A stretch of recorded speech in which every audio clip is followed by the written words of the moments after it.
All right, should be live by now. How's it going, everybody? This is the Osmo.com NHL DFS Strategy Show, Monday edition. We've got a 4 game slate, and I'm Jake Hari, joined, as usual, on Mondays by Slim Cliffy. What's up, man? Nothing. Just ready to get this week underway because I don't know. Last week it was a bunch of weird slates. Like we had that massive 12 gamer, and then we had a couple small ones. Like I like getting back to the swing of things. These four game slates, and I think we have a big one tomorrow. But just Yeah, getting back to where you can play every night. You're not 2 game slates every other day or something like that. I think we have 2 gamers on Wednesday and Friday, so it's not lasting for long. Oh, is it? Yeah, I thought Wednesday was different this week. I think it's I super guess unbalanced this week, unfortunately. can't have everything. I guess. Yeah, yeah. But nonetheless, 4 games today. I don't know. I think there's some pretty good edge, and we'll see on ownership projections. I think there's going to be a couple lines that get ownership that I probably don't agree with, as much as the public is. We talked just briefly before the show about what you were getting so far. So we'll see. This is gonna be a fun slate. I think fun for a 4 gamer at least. Yeah. I mean, fun. Well, check back in 6 hours. We'll see how much fun I'm having. Yeah, that's always the case, right? Yeah. All right, so of course we're always presented by Yahoo Daily Fantasy Sports. They are hopefully the proud presenting sponsor of the Osmo.com NHL Strategy Show. Always want to make a point to mention their contest for NHL. Really nice if you're looking to play some lower dollar stuff and increase your long-term ROI with the lower management fees over on Yahoo. Again, under 11% for their $12. Hard to find much better in the industry, especially talking NHL contests. NBA, they also have some really good stuff pretty much every night. 5K to first, and they're $10. There you see the lower management fees as well. And then, of course, the sport everyone loves to talk about, NFL, $10, 250K baller. It's kind of stabilized there. It looks like, and it looks like it's been doing a better job of filling up. So good to see people supporting Yahoo. And when you go over and you do try it out, make sure to use the promo code AWESOMO for up to $30 of Yahoo Sports rewards points. That is essentially cash over on Yahoo Daily Fantasy Sports. All right, we'll go through lineup study really quick. Just want to mention the free stuff we have. It is a Monday, so Showdown rankings are free. Have you ever played Showdown, Cliffy? NFL Showdown? Uh, NFL, no. NHL? Do you play? NHL, I have, but I just never got into it. Like, I just find it hard to sit there and just keep throwing lineups in like 3 or 4 different Yeah. slates in a day. Like, it's just not something I can do. Yeah, I like doing it a bunch for like the Stanley Cup Finals and stuff. But only Yeah. if I'm forced to will I play a bunch of Showdown, I guess, for NHL. For NFL, I actually like it a lot, and I use the projections of the rankings on the site. And so if you guys want to try out the rankings today, they're free. So go check them out. I'll post the link right now. A bunch of links coming at you in YouTube chat in the next few seconds. The NHL rankings are also free today. So go check those out if you haven't already. We've also got a free week promo code that's still going on.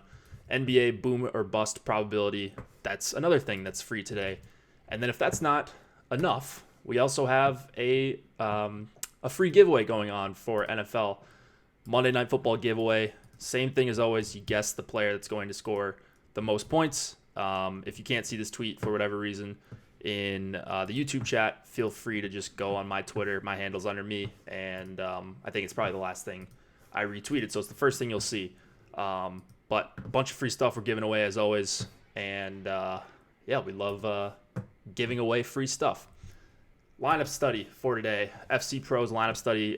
Sunday slates are usually pretty bad for just contest sizes with NFL going on. So I've got the Saturday slate pulled up. Familiar name taking down both the $40 and the $5. I don't know if you saw this at all. B. Kreider has just been on. Well, he was pretty quiet for a couple weeks there, but he was on one of the more epic NHL DFS heaters I've seen in a while. So he took down both tournaments, maxed out the $40, 69 entries, profited exactly 20K. 20K was the top prize, so broke even with the rest of his 68 lineups. Did you have a good night on Saturday? I'm trying to remember what happened. Yeah, no, well, depends what you mean by good night. It was just above breaking even. So, Yeah. you know what I mean? Any night where I can come up even just a little bit ahead, I consider that a good night. Okay. Oh, okay. I remember this one. Okay. So he had Barkov with Huberto. Dadnoff had a 0 on that line, skating with them essentially the whole game. He had the Gurionov double dong with Pavelski and Rupe Hintz, and then a Pasternak one-off. I guess a Pasternak two-man with Torrey Krug and Tuukka Rask in net. So leaving off Dadnoff was huge for B. Kreider in this tournament. And I don't remember if it was the same lineup in the $5. Let's check it out here. Looks like, yeah, actually the exact same lineup. So good enough to take down almost 30K in profit for B. Kreider in just those 2 tournaments alone. I don't remember if there was a live final on this night, but I know Josh binked it the night before, so made sure to shout him out on the Saturday show that I did. But yeah, it was, I think, a pretty straightforward night. If you full stacked and you had Florida 1, you probably felt good for a little while there. And then Dadnoff, goose egg, that ended up killing me. So I'm sure anyone that played Florida 1 is pretty disappointed, even though you got 60 points out of your stack. All right, let's go into the 4-game slate. And let's start with Pittsburgh and Boston. We've got a 2.6 implied total for the Penguins, 3.4 for the Bruins. Penguins got Malkin back over the weekend. It's going to be Matt Murray and Yaroslav Halak in net for these teams. We know Boston 1 is great, but what about the Pittsburgh side here? Are you worried about, first of all, are you worried about them like matching either the Crosby or the Malkin line? And then what does that do for you? I mean, I imagine we're going to see the Marchand line, the Bergeron line, matched up against Crosby, like not the entire night, but most of the time. So that'll get Malkin against the depth lines. But the thing is like even the depth lines for Boston, including, and you got to factor in the defensemen here, are pretty solid defensively. Like if you look at the on-off ice numbers for the Bergeron line, like even when they're off the ice, the shot attempts don't really go up that much for Boston, the shot attempts allowed. So, like, even if Malkin's avoiding that matchup, I'm not sure it's a great matchup for Pittsburgh. We were talking before the show about this slate, and funny thing is when I ran my crunches probably about 45 minutes ago now, I was getting a ton of either Pittsburgh Josh stacks, which is using 6 guys from the same team. So I was getting a lot of top 2 lines from Pittsburgh, leaving out Rust and adding in Schultz, things like that, or just a straight power play stack. And I think what that has to do with is how cheap both Galchenyuk and Rust are. I think the 2 combined is under 8K. So add that with a pretty cheap Malkin, and I think that's why I'm getting so much Pittsburgh, even though it's not really a good spot. The thing about the Penguins, obviously, is that they have so much talent they can make any team look silly, right? So I think a lot of people are going to look at that implied total. And if they do go to Pittsburgh, they're probably going to go to the cheaper end. So I wonder what Crosby's ownership is going to be here tonight, because I don't think a lot of people are going to be excited, even on a 4-game slate, to go after Crosby.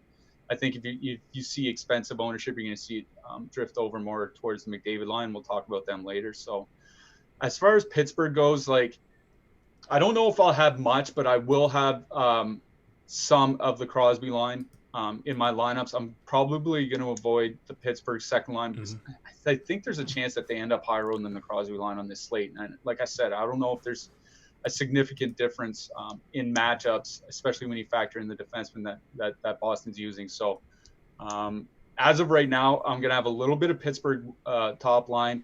I might have a power play stack or 2. I doubt it. But honestly, I'm probably going to leave this game largely alone. It just seems like this, like there's a lot of money moving towards the under. It looks like it just seems like this is a game that's going to end up like 2-1 or 3-2 or something like that. So I'm not really overly excited about this game, despite the plethora of really high end talent. Yeah, I think I kind of agree, and I agree with what you said on the Malkin line, especially. I think, if people are using optimizers and they're just putting in 3-3 stacks, like I even got to some of the Malkin line. This is before we have ownership, so this will change around if they're higher owned than the Crosby line, then yeah, I would like to get just a few Crosby shares, just because short slate, and if Crosby's going a little bit under owned, that line has been really good at 5-on-5, and then of course you get the two guys on the top power play, huge parts of it. And maybe things get a little bit weird. They get a couple power play opportunities, and then you don't need a ton at 5-on-5 against this tough Boston team. So I like the call on Pitt 1/2, and I don't think ownership is going to I don't think the public is going to be thinking that way, just because of the value that people pay attention to with the second Pittsburgh line. And then Boston 1, they're up there for me. I think they're going to be really popular, maybe the most popular.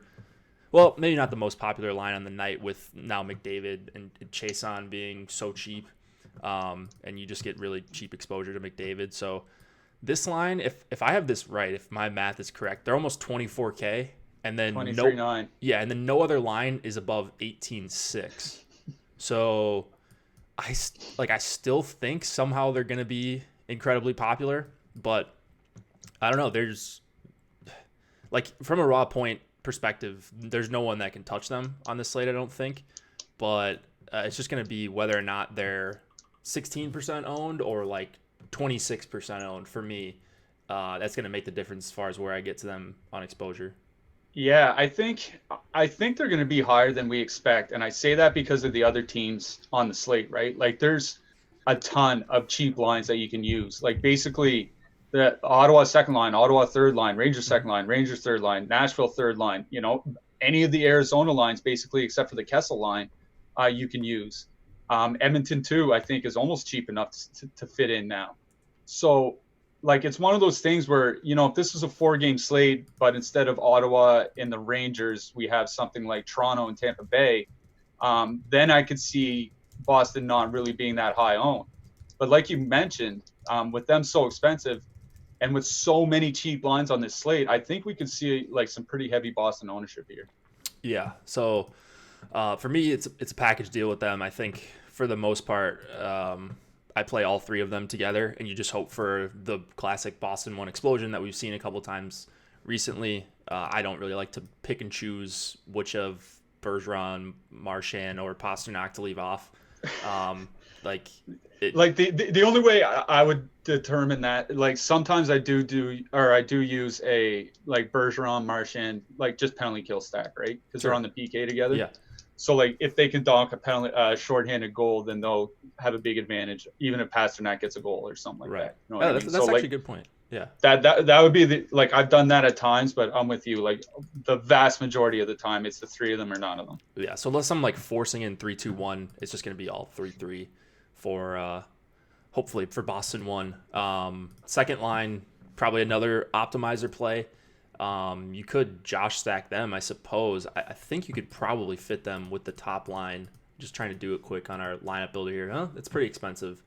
DeBrusk up to 47, and then Krejci at 48. So maybe not as easy as I assume there on first look. But I was getting to a bunch of them as well. I think I'm going to limit my exposure to both the second lines here and really try to focus on the top lines.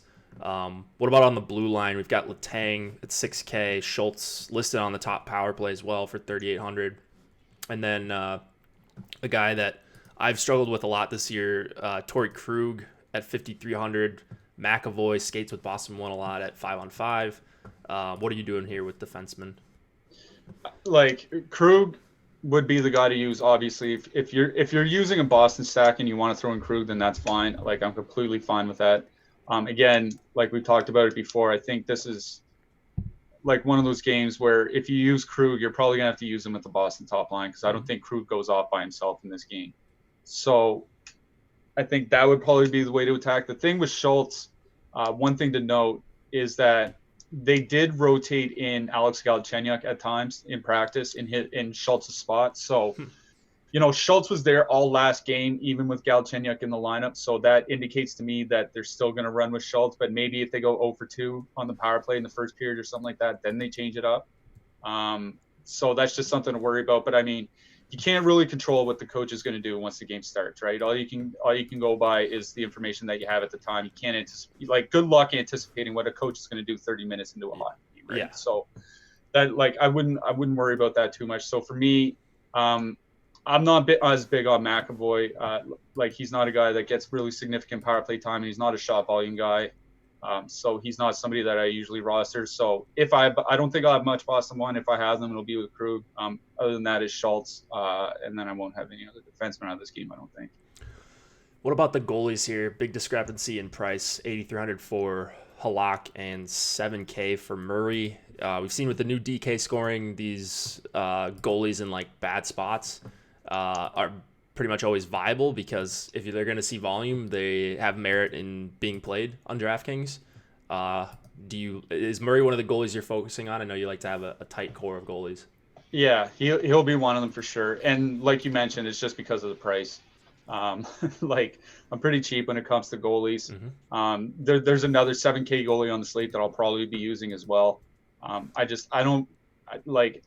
can't imagine paying up 8,300 against the Pittsburgh Penguins on a 4-game slate. That's just not something I would do. Even last year under the old scoring, I wouldn't do that. So I will have a fair bit of Murray in this game or on this slate.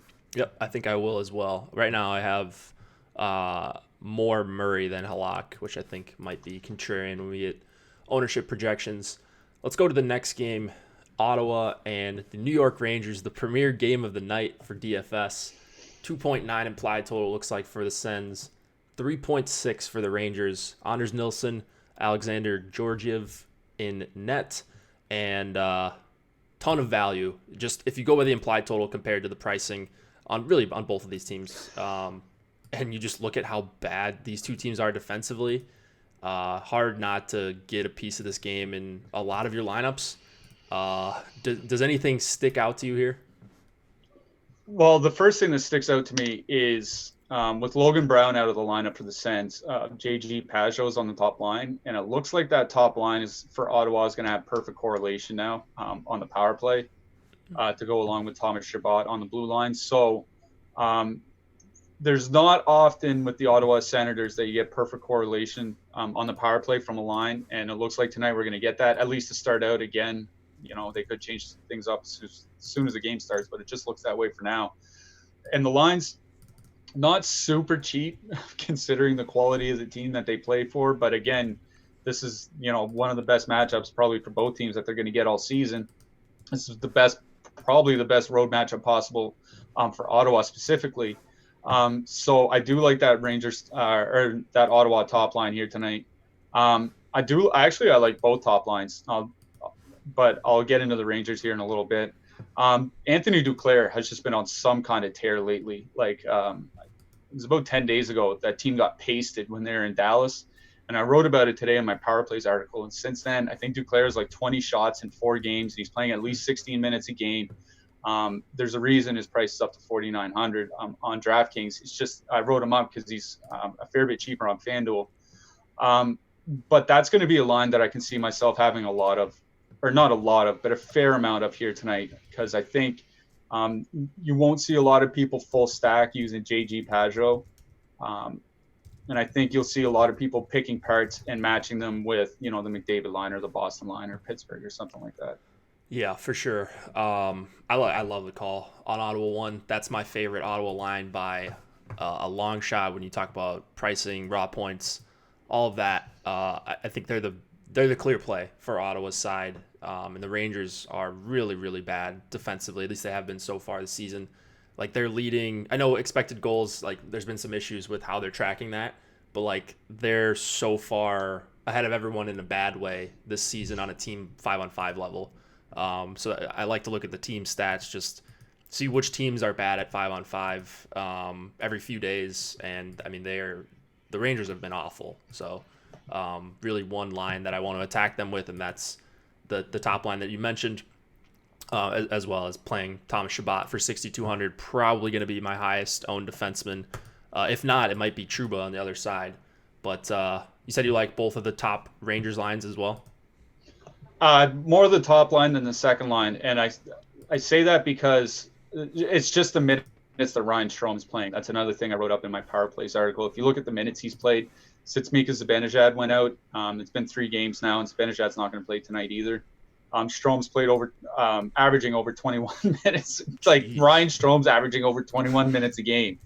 He's got like 11 points in 11 games on the season or something like that. He's on the power play with Artemi Panarin. They have Jesper Fast on the other side. I think this is a situation where if you want to leave Fast off, you're fine. Like it's not unless you're using Boston one. There's like you don't really need the savings anywhere. You know what I mean? It's not like you like I could see with Pittsburgh power play stack or something like that. But you know what I mean? Like there's not a real need to fit him in to bring down the average cost of the line. Especially with Tony DeAngelo running the top power play unit. So if you want to just use like a 3-man Strome, Panarin, DeAngelo, that's fine. That's probably something I'm going to use a fair amount of here tonight. I do like the second line with Hedl. I just wonder if they end up being popular just because Heedle's been on a pretty good tear. Pretty good tear. He's only played 2 games, but he's really caught some headlines in those 2 games, and he's still cheap. People really like to play, the rookies and the up-and-comers and stuff like that. So I do wonder about Heedle's ownership here tonight. Maybe it's a little bit higher than I would expect. So I think that's why I might have a little bit less or even none of the Rangers' second line. And don't forget Capo Caco down on the third line. He'd be a one-off. If you want to put him in the stack instead of Jesper Fast with the Rangers' top line, I think that's a way to go because Ottawa's penalty kill is allowing the most shot attempts per 60 minutes in the NHL. And they're also taking like 4.3 penalties per game or something like that, which is way above the league average. So if they take a lot of penalties against with this Rangers team, we've seen this Rangers power play look pretty deadly already this season. I know it's different without Zibanejad, but there's still a lot of talent here. So I'm mainly focusing on the guys that are on the top power play units here, Panarin, Strome, Kako, and DeAngelo. Yeah, power play stack definitely in play for the Rangers side. You mentioned Ottawa committing a bunch of penalties. I think they're number 1, maybe number 2 in time shorthanded per game so far this season. I think 53 times shorthanded in 12 games, something along those lines. So yeah, just Rangers top power play here. Either of the top 2 lines. I didn't catch that on Strome. But I did post your article in chat for anyone who wants to check that out. It does a nice deep dive into the slate with some recommendations for just like one-off players as well as stacks towards the end. So go give that a read. Cheat sheets are up on the site as well if you want some more free stuff. What about because I agree with you on both of the top 2 lines. I think the second one is actually going to be a little bit more popular, kind of like what we were talking about with Pittsburgh. Just because they're better value, they're going to allow you to get closer to playing more Boston 1, I think. So, I don't know. I mean, I think I probably prefer the top line here again, but it's really close between these 2 Rangers lines, unless something weird pops up with ownership where one of them's way chalkier than the other. I think I'm going to be pretty even on those 2. Outside of, we've got DeAngelo at 4,700. You mentioned on the top power play. And then what about Trouba for 5,700 here? He's not on the top power play, but do you like him as a one-off?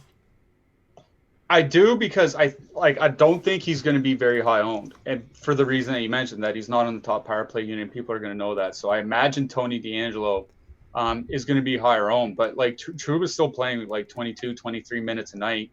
And he's a guy that has usually put up good shot rates.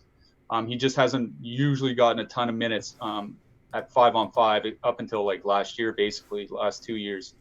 But he's putting up over 3 shots per game. And if you put up, 3 shots per game, ostensibly playing against a lot better teams than the Ottawa Senators, what are you going to do against the Senators, right? Mm-hmm. And he's going to have to block a lot of shots because Ottawa's bad defensively, but they're a fast-paced team, so they can actually generate a fair amount in return. So Trouba's one of those guys. We talk about the combo meals, the guys that can hit 5 shots and 3 blocks in a game. It doesn't happen often, but Trouba, given his team and given this matchup, is definitely a guy that can do it. So I think he's a good one-off. If you're not stacking the Rangers, I probably wouldn't play Trouba with Panarin and Strome. But if I wasn't playing the Rangers in a lineup and I was looking to still use an expensive defenseman, then I think that's the case where I'd use him because I think his ownership is going to be probably lower than we'd expect on a slate like this. Yeah, I like it. What about any guys on the other side you want to punt with on Ottawa? Hainsey, man, $2,500. Someone in chat says no Brandstrom tonight, although he's up on the screen. I didn't catch that. I mean, it doesn't matter. He's playing like 14 minutes a game Okay. anyway. DeMello, is he playing at all? Let's Yeah, see. yeah. DeMello was the guy that I was going to mention. I think he's 3K or 2,900 or something like that. And he's getting secondary power play minutes. And while Brandstrom's minutes have gone down, DeMello's have gone up. I think he's up to like 21 or 22 minutes a game now. And for all the reasons that I mentioned about Trouba having to face a lot of shots, like there's reason to think that the Sens are going to have to face a lot of shots as well. So DeMello's a guy that can block shots. He's on, like I said, he's on that second power play unit, and I don't think Ottawa is going to be too picky about which power play unit's on the ice. I think this isn't a team they're just looking to develop their players. They're not really looking to score a ton of goals. So I think he could see a fair amount of PP time here tonight. So if you're looking for one of those punty guys down around the 3K range, I think DeMello's the guy tonight. Yeah, that's the guy I was getting a bunch. So glad to hear you're on the same page. What about Adam Fox for 2,900? He's a guy that if you just play power play guys and you're crunching out a bunch of lineups, he's probably going to pop up. I guess he's only playing like 15, 16 minutes the last few games. So maybe you want to go to the other side with DeMello. Yeah, I mean, I think Fox, like if you were to stack the Rangers second line, then you can throw in Fox, and I think you might be able to get to the Boston top line that way. It might still be too expensive. Just trying to run the numbers in my head right now. But yeah, the only reason to use Fox, I probably wouldn't use him as a one-off, just because he is only playing 15 or 16 minutes a game. The times I would use Fox is if I have a secondary power play stack, something like Hedl and Buchnevich or something like that. Then I'd sneak Fox in. Other than that, I'd probably just leave him alone. Yeah, fair enough. I mean, if you 4-man stack it with the Rangers 2, you still can't fit it in Boston 1. So even, yeah, I mean, they're just so expensive. There you go. It's insane. Yeah, well, okay, maybe if you left Kreider off right. and just did the 3-2-1, then I think you could still fit it in. But yeah, punt another forward spot. Boston's just really throwing a wrench into this entire slate. Yeah, and the thing about Boston too, that price has got to come down, man. This is getting so annoying. Yeah, it's like, I mean, great if you get Boston 1 right, but like, or if they're expensive and then not chalky, then that's fine, because then you can just play them with lines that people won't have. But if they're expensive like this, like 6K, or I'm sorry, 5K more expensive than everyone else, plus they're going to be popular, like, I don't know. I feel more and more as we go along in the show, like I should just be underweight on Boston, or like I don't think that would be my single entry team if I was playing just one lineup tonight. Yeah, I agree 100% with that. If I'm throwing in a single bullet tonight, it's almost definitely not going to be Boston 1. Yeah. All right, let's go to the Predators and the Detroit Red Wings. 3.5 implied total for the Preds, 2.6 for the Red Wings. Pecorine, I believe he was just confirmed a little while ago. And then Jimmy Howard in net for the Red Wings, 7,600. Rene at 78. We've got the big three back together for Detroit, so that's pretty exciting here. And then on the Nashville side, I think Forsberg skated alongside Ryan Johansson and Arvidsson during the last game for quite a while. But I think they're going back to their normal lines. Forsberg with Duchesne and Granlund, and then Johansson with Arvidsson and Cal Yarncroc.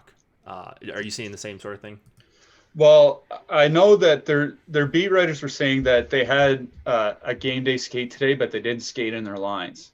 Like they just had like a simple practice without doing their 3-man combinations or power play lines or anything like that. So we only have the last game to go off, and like you mentioned, their last game they went back to the top line of Johansson, Forsberg, and Arvidsson. Now, the way I want to approach this is that line, if it were to be together, Forsberg, Johansson, and Arvidsson, would be 17.5K, if my math is right. The Detroit top line of, with now that Mantha's back there, of Mantha, Larkin, and Bertuzzi is 17.6K. So I think what I'm going to do is I'm going to have the Jofa line of Johansson, Forsberg, and Arvidsson in a lot of lineups. And I mean a lot of lineups, because that's probably, other than Boston, that might be the best line on the slate if they're skating together. Boston and Edmonton, but I mean, Sure. It's not an Edmonton line. It's Connor McDavid and whoever's playing with them. Like they're just elite. If you go back and look at their numbers over the last few years, like I think the last 2 years, their shot attempts for 60 minutes is over 70, which is just like absolutely absurd. Like that's a bad power play. You know what I mean? Like it's just crazy. And their goal scored is like 3.3, 3.4 per 60. Like they're just like an elite offensive line. And if they're together and playing at home and they had been producing, like this line's probably 20K or, 20 and a half K. Like they were a lot last year. So I think what I'm going to do is I'm going to have Nashville 1, what I think is going to be Nashville 1, Johansson, Forsberg, Arvidsson, in a ton of lineups. And if warm-ups come and that's not the line, I'm just going to switch everything over to Detroit 1, just because they're almost the exact same price. So this could be a night where I end up with 0 Detroit 1, or half my lineups have Detroit 1. You know what I mean? Like I think that's the way I'm going to attack it here tonight, because if that line is together, then they're undeniably the best line and the best spot on the slate. Yep. Yeah. So I don't want to, and they're super cheap relative to what they probably should be. So I don't want to pass up the opportunity to be able to play that and have that leverage over people that might not be paying attention. So I think that's what I'm going to do. I'm going to have a lot of Johansson, Forsberg, Arvidsson, and if I have to switch, I'll just switch over to Detroit 1 because they're almost in the identically same price. Yeah, that's actually a really good call. So I think, I might do something similar to that. I wonder how I'm going to be able to swap it afterwards, but I'll figure something out. Like I'm definitely going to have some Johansson with Forsberg and Arvidsson, and just figure it out at, what is that, 7 Eastern? So right at lock, I guess. I'll just I mean, the only thing you can't do, you just can't game stack, right? Mm-hmm. Like if you're playing Johansson, Forsberg, Arvidsson, you can't put in the Detroit top line on the other side, because that would be the direct pivot to that for that line if they're not together. You know what I mean? Yeah. So I think that would be the only thing. Like you don't want to try to scramble and figure out defensemen from Arizona or stack a line from Arizona or try to figure out something from Edmonton or something like that. So I think it'd just be the direct swap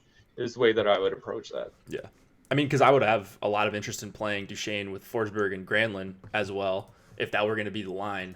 But if we're unsure, then it probably makes more sense to go with the spot where if everyone else is playing Yarncroc on that top line and you get it right with Forsberg, like you said, huge leverage. So that's okay. That gives me something to think about more than what I usually would after the show. On the Detroit side, is it just Detroit 1 and forget it? Yeah, I mean, and Athanasiou one-off, like I'll keep playing him as a one-off because I think he's just kind of underperforming right now. Like he's a guy that can create 2 goals by himself, doesn't matter what line he's playing on. But I'm not stacking any other Detroit line. Like this team sucks. They're so bad. Like it's just like I'd like to look at what the projected expected goals are from some other places, like for the top line compared to their implied goal total. Like what is it? Probably like 60% of their implied goal total is just that top line, something like that. Something crazy. Like there's just no scoring beyond Athanasiou. Like eventually they're going to get other guys there. There's just no scoring there right now. Yep. Detroit 1, one of my highest exposed lines of the night. Might be my highest, depending on what I do with Nashville 1. But they're going to be a top 2 or 3 exposed line at the very least. A lot of my lineups will have Detroit 1. I think they're probably matchup proof. Would you agree with that? Yeah, I would, especially at home. Yeah, and like this, it's not a great matchup, but like this isn't some sort of brutal matchup. Like this isn't going into Vegas with Fleury starting and you're facing off against a stone line or something like that. Like Nashville's been decent defensively, but it seems like they picked up the pace compared to last year. So even though they're taking more shots, they're allowing more shots in return. So it's not that bad of a matchup, I don't think. Yeah, fun game. This will be hopefully. Not too stressful of a 30 minutes after lock time, though, if you're playing a bunch of lineups like I plan to do tonight. Yossi Ellis on the Preds blue line, and then you've got Hronik, Chalowski, Nemeth. That actually, the Hronik Nemeth pairing has actually been pretty good, and they're skating with Larkin at 5-on-5. I was talking to Corsi a little bit this morning. He was looking at their numbers together. They were using them as the shutdown pairing. So maybe you could, I don't even know. Could you punt with Nemeth at 3K? Or I guess Hronik's not on the top power play with them, so it makes it kind of difficult. Yeah, I mean, I don't have a problem punting Nemeth at 3K just because, like you said, they are being used in that role. But I think if you're looking for upside, it's Dennis Cholowski, right? He's on the top power play unit and he's 2,800. So if I were to bet on a Detroit defenseman, not named Hronik, to get 2 points in tonight's game, it'd be the guy running the top power play unit. Fair enough. Yossi up to 6,700. I'm still getting there though. Like he's been kind of Brent Burnsy so far this season, so I'm still gonna have a fair helping of Roman Yossi, especially if you're just power play stacking the Predators. He's hard to leave off even for that price. Yeah, I mean, he's playing for a new contract, right? So. Oh, he already got it though, right? Oh yeah, that's right. Yeah, so Yeah, he's locked in now. Maybe he takes the foot off the gas. Yeah, who knows? Well, his minutes are down. I mean, not down, but I mean, he's playing 23-24 instead of 25-26. Yeah, so maybe they're just protecting him, I guess. Fair enough, protecting the 8-year investment or whatever they have coming up. All right, let's go. Well, do you want to mention any other depth lines here? Probably not on the Detroit side. Do you like Nashville 3? I thought you mentioned them maybe earlier in the show. No, but I think Nashville 3, it makes a lot of sense as the pairing for Boston top line. Nashville 3, they're shooting way above what they're going to be able to do over the course of an entire season, but they are driving shots to a reasonable degree, and they are cheap. I think they're only like 12K or something like that. So you can fit them in with Boston 1. So I think they'd be one of the lines that I would use if I was playing the Boston top line and I wanted to use a full line elsewhere. All right. Before we go to the last game, just want to mention promo code NHL Free Week. If you can see that scrolling through, scrolling below us on the ticker, NHL Free Week is the promo code to get a free week of Osmo Plus NHL. With that, you get ownership projections for DraftKings, projections from Alex and myself, rankings, premium Slack chat, one of the best resources to react to late news and sort of get those little edges that we have in NHL DFS by just getting the correct line combos and goalies that start. So for any late news, Slack is great. If you are using the NHL Free Week promo code, make sure you use Slack so you get kind of the full experience. You get Nolan Kelly's line change article, which is just another way to stay on top of things, kind of consolidates the whole slate. That is for usually bigger slates like the ones we'll have tomorrow and Thursday. So great tool, and then along with all the other free stuff. But NHL Free Week is the promo code that works on the weekly, the NHL Weekly, or the NHL Weekly Express package. You will not be billed for over 7 days, so you can cancel at any time. But hopefully you stick around when you guys use that promo code. I see a bunch of you have already been using it, so hopefully you guys are enjoying your few days of free premium content. Arizona and Edmonton, 2.7 implied total for the Coyotes, 2.8 for the Oilers. Darcy Kemper and Mikko Koskinen in net here. One of the most frustrating teams for DFS, the Arizona Coyotes. Feels like there's just no one working for them over there or trying to provide any sort of news. And then you've got McDavid, like you said, and whoever else he's playing with on the Oilers side. So anything stick out to you here? Yeah, I mean, the thing with Arizona, they don't have a beat writer that goes on the road. So if you're looking for information when they're on the road, all you're relying on is if the opposing team beat writers just happen to stick around for their game day skate. Like, that's the only time you're going to get information. So I think we can probably go off what they used last game. It was a 3-0 shutout at home. So I can't imagine they're going to change the lineup too much. And their lineup was Dvorak between Hayton and Kessel, Schmaltz between Garland and Keller, and Stepan between Grabner and Hinostroza. They're all fairly cheap. The Schmaltz line is under 15K. The Dvorak line is just a little over 12K. I think the thing for me is, like, Edmonton hasn't been that bad defensively this year. Like, I know their goaltending has been, like, I mean, Mike Smith, what was it on Saturday afternoon, like 51 saves or something like that. Like, you're not going to get that every game from Mike Smith. but defensively they've been good, and I think a lot of it is they've stopped. Go figure. They stopped using their bad defensemen so much and started using their good defensemen more. You know what I mean? Like Ethan Bear, even though his time on ice is declining, he's still at like 22 minutes a game. Oscar Klefbom's played like over 25 minutes in like 7 straight games or 8 straight games or something like that. Darnell Nurse is playing his 22. Like they're just relying on those 3 guys, and it's making the team better defensively. So last year, if Arizona were going in this and facing Edmonton, you could probably expect to see like 20 minutes from Matt Davidson and 20 minutes from Matt Benning and 23 minutes from Chris Russell, and that's just not the case anymore. So I think you're going to see a lot slower paced game, and I don't think I'm going to outright stack any of the Coyotes here, just because. Like you said, there aren't really any super expensive lines. I'm not going to have much Boston 1. Their power plays are all broken up.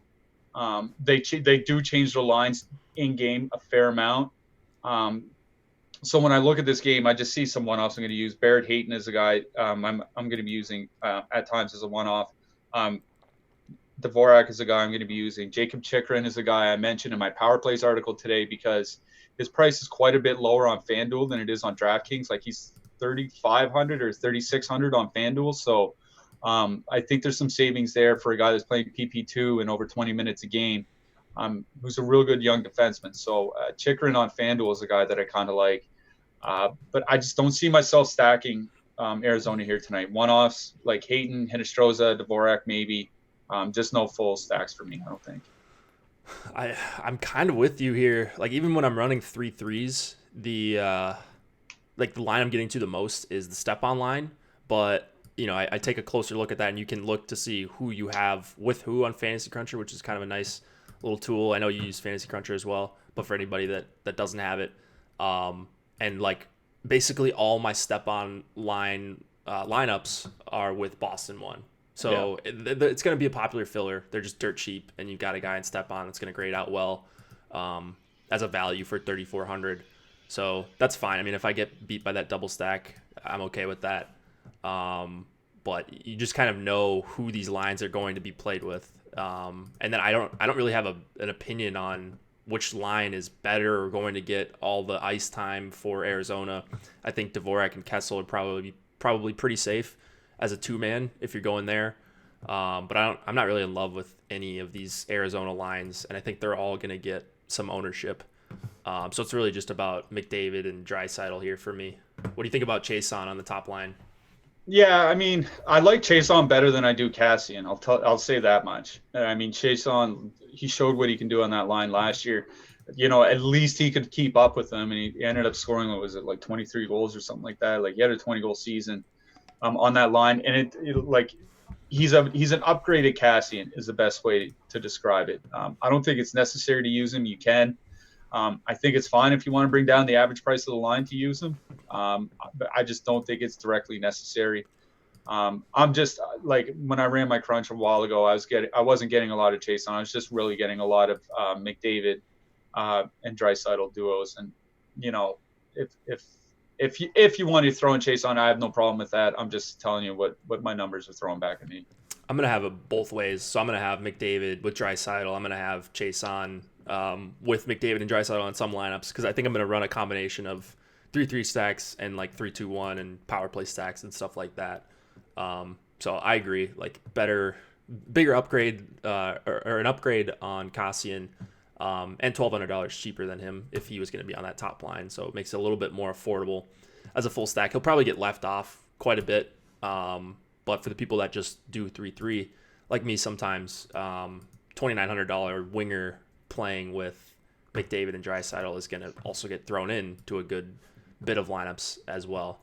So I don't know. I love the McDavid line. They're going to be up there with Detroit 1 for me as my highest exposed line.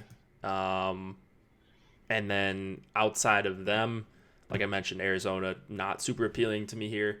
And then you've got Nugent Hopkins with Neal and Cassian on that second line. Is that a line that interests you at all? Oh, I think we lost him. I think he not really. I think, yeah. No, I'm not really big on the RNH line. One, I think, like I said, I think Cassian, like putting Cassian there, I think hurts the line. And two, like it's a line that I would rather two-man stack and leave Cassian off, or just pick one-offs and use RNH as a one-off or something like that. Like it's just not a line that I could see. I can't see that line going off for like 3 goals and McDavid and Draisaitl not being heavily Hmm. involved. You know what I mean? So. That's like the I worst. think even if they do well, like you're probably, yeah, like that's the thing is like even if they do well, like I don't think they're going to score 3 goals at even strength. Like Arizona's a good defensive team, Mhm. right? So it's not like this is the Arizona of 2 years ago or something like that. So um, McDavid can beat anybody, but I don't know if RNH can beat anybody. So, like I said, I don't think they go off without the power play going off. And if the power play goes off, that means McDavid and Draisaitl will go off, and that means you're no further ahead. So, one-offs maybe, full stack not for me. Right. Yeah, I think you're going to get dominated out of it if Nugent Hopkins or Neal has a big game. Like, yeah, he had the 4 goal game or whatever, but I think McDavid and Draisaitl actually did quite a bit of damage that game as well. I mean, it was the power play stack, like you said. So you might as well just take the extra correlation and just power play stack it with like the two guys that we know are like locked in for some sort of production in the oil if the Oilers have a good game. Like playing the Oilers without McDavid is like the worst feeling in the world. There's a couple teams like Detroit playing Detroit without the Larkin line, as long as he's with a decent line mate, is also the worst. So I'm just gonna play a ton of McDavid and try to get somewhat creative with my stacks here. You mentioned Clefbaum, Nurse, Ethan Bear, all guys that can probably be played tonight. Bear and Nurse on the second power play, and then Clefbaum at 5,500. Is he more of just a power play stack defenseman that you add on for 5,500, or is he someone you're looking to one off as well? I mean, I think he's a guy you can one off just because of the sheer volume of minutes that he plays, right? Like it's not like Torrey Krug plays a fair amount of minutes, but like I was mentioning earlier, Clefbaum has played it's over 24 minutes in 8 straight games and over 25 minutes in 7 of those 8, and he's played like over 27 minutes in half of them. Like it's just crazy the amount of minutes that he's playing lately. I mean, it's clearly like that's a strategy from the coaching staff that they're going to really ride those 3 defensemen, Bear, Nurse, and Clefbaum. So, like, just because of the sheer volume of minutes, like for his price, I have no problem using Clefbaum as a one-off. If you want to use him PP stack, all the better. I think there is an avenue here where he puts up a real solid score without Draisaitl and McDavid necessarily going nuclear. All right. And then anything on the Arizona side? Ekman Larson. Yeah, Oh, you mentioned Chikrin. yeah, Chikrin I like Chikrin in general here tonight, but on FanDuel especially just because of his price. Mm-hmm. OEL, he can't go wrong. Looks like a little bit of a career resurgence for him.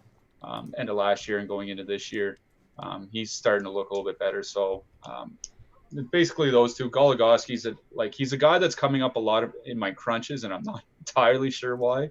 Like I didn't have really outrageous projections for him before the season, and he's doing well this year, but he's not like a superstar or anything like that. So like I'm wondering why I'm getting a lot of Goligoski, even though he's not really. I think it's just kind of the way that the salaries are working out specifically with my different crunches.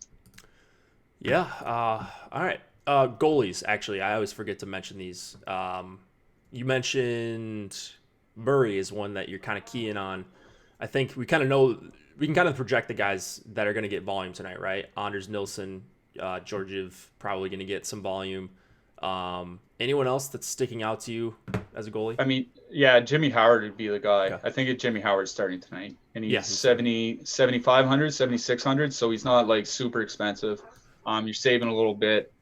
Nashville, like I was mentioning earlier, they're taking a fair amount of shots. Detroit's not a very good defensive team, so I think Howard, even though Nashville's on the road, I think you can see Howard face over 30 shots, hopefully enough to get to that bonus. So, yeah, it's gonna be Murray, Nilsson, Howard for me, and I'm gonna set my limit at 50%, and then whatever I get back for exposures, what Cruncher gives back to me. But it's gonna be those. I'm gonna be picking from those 3 goalies.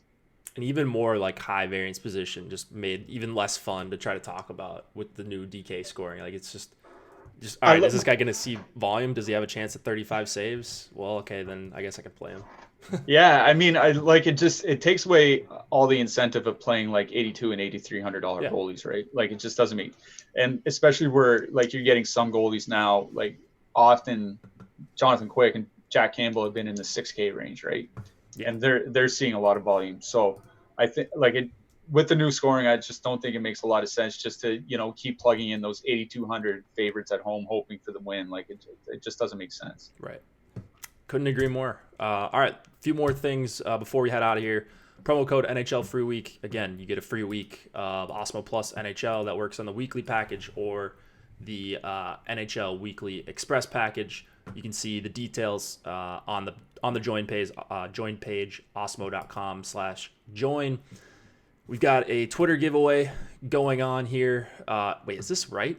The Pittsburgh-Boston totals at 8 on DraftKings. Like the DraftKings Sportsbook, there's no way that's a mistake. Your bets are going to be voided if you bet the under there. Yeah, it would have to be because like it's moving in the other direction. Yeah, like everywhere else went from 6.5 to 6 everywhere else. I think that seems like a typo. Yeah. So, I guess bet it if you're betting it, but it's going to get voided, I would assume. So, anyways, NBA Boom Bust probability is also free today. Really cool tool, kind of like the Top Stack tool that Osmo Alex Baker does for a number of different sports, MLB, NFL. Working on one for NHL. NHL rankings are also free today. And then what else do we got? Showdown rankings. Yeah, I'm going to be playing some Showdown. Probably after I do my swaps for the Detroit game, I will fire up some Showdown and just lose my money on a number of different DFS sports tonight. All right. Anything else before we head out of here? No, nothing. Just I can't wait for that Ottawa Rangers game. I'm gonna be glued to that. It's just gonna be like that GIF that you see of just the dumpster throwing the trash everywhere. Yeah. Like that's just how this game's gonna go, and I can't wait to watch it. Oh man, it's gonna be glorious. All right, guys. Shout out to Yahoo Daily Fantasy Sports. Thank you for joining us. And feel free to hit us with a like on the way out. It helps us out, helps us continue to do this kind of content for free. So if you appreciate the show, hit us with a thumbs up. And Nolan and I will be back tomorrow for the big slate. Good luck tonight, guys. Good luck, everyone.